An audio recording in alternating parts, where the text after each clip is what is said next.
I just wanted to explain something. I've been posting a lot of videos and I wanted to explain why. Because I don't know how this COPA law is going to affect things come the beginning of January. So there's only another week or two left. And so I have so much I want to show. And I don't know if anybody will ever find me again.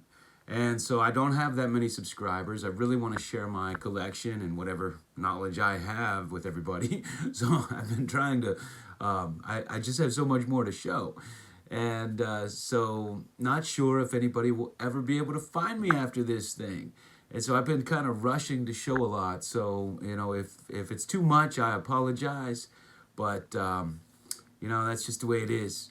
So I had shown my 1910 orange border Ty Cobb, and then Dave over at Blue Jacket 66 came on and showed me his gorgeous one with the crisp orange border and the Christy Mathewson. And in doing so, he also showed photos of some of the boxes those original cards were on. And one of the boxes had the Pittsburgh team set. And so I just thought I'd start off today by showing that actual card. That's it. Being a Pittsburgh fan, this was the first orange border I picked up of the world champions, because the 1909 Pirate team is one of the greatest of all time. So I wanted to show my my orange border there that he had shown on the box. I get some comments, a lot of the comments are positive when I show a variety of things. And so that's what I want to do today. I want to show a variety of different cards. So let's start off with the 1960 Bazooka Mickey Mantle. Bruner's Bread Nap Lajoie. This is a rare set.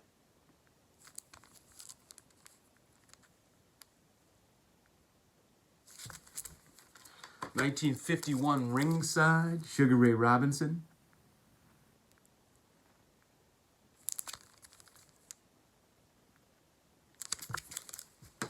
Here's another Lajoie, and this is my favorite card from the Mecca. Beautiful card. Here's a Jimmy Brown coin. Love that one. And this is the only one I just got that I'm going to show you, but I had to pick up this because Dr. J was my favorite growing up. And I got this great magazine with a great pose, and it's in great condition. Not a big magazine collector, but man, I ended up with a lot of them somehow. So, 21 American Caramel. And that's Smokey Joe Wood. I'm not sure if you're aware, but after he injured his arm later in his career, they moved him to the outfield. Shows you what a great ball player he was. Smokey Joe Wood through the heat. And then the following year, they had these. That's Rube Marquard. I think this is the first one I ever got. I've had this as long as I can remember. And then I also got this one around the same time. And this is the blank back version of these cards. I believe they were cutouts. Rogers Hornsby. Here are a couple 1939 Centennial stamps. Babe Ruth. And Honus Wagner.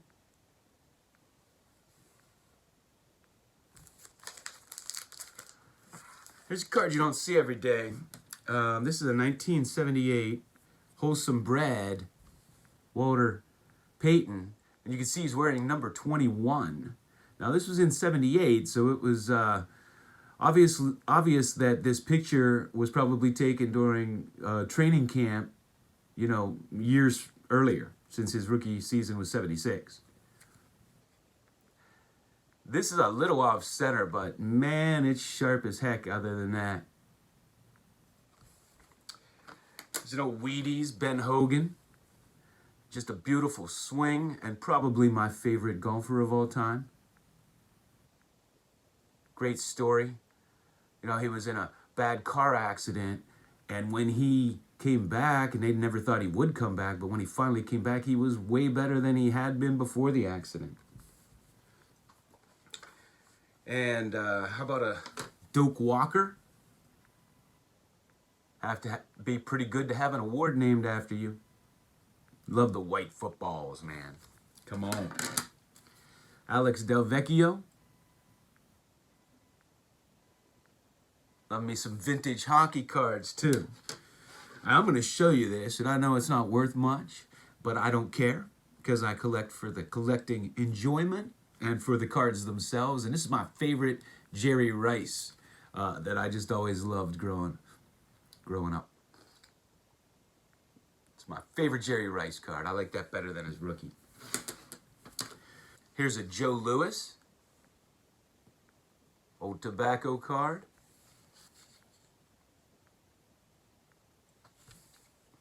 It's an old Tris Speaker stamp.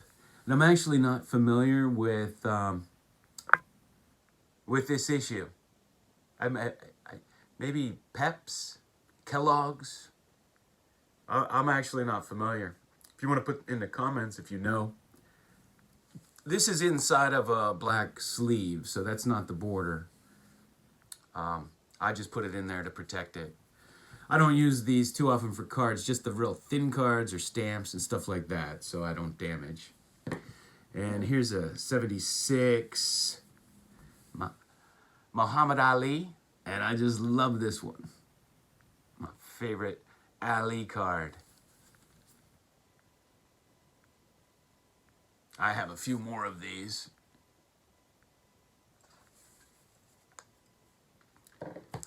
Here's a Delino DeShields test. And I like getting these from the 80s because it takes a card that might not be worth anything and makes it worth something at least.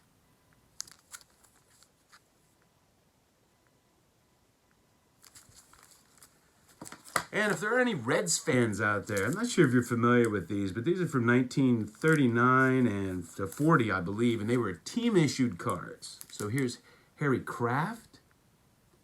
These are pretty rare. Of course, all the regional cards are going to be more rare, right? But these were team-issued Cincinnati Reds. And here's the big Frank McCormick.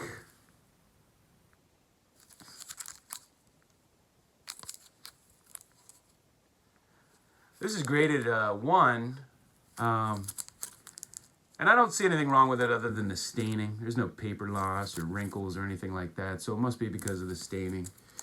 But you know, I buy cards. I don't buy slabs. I don't really care. If the card looks good, I'm thrilled. Okay, so I have a, I'm gonna, I did a video on the 1909 to 11 Colgan's chips. And that's the one I'm going to post next. So, thanks for watching.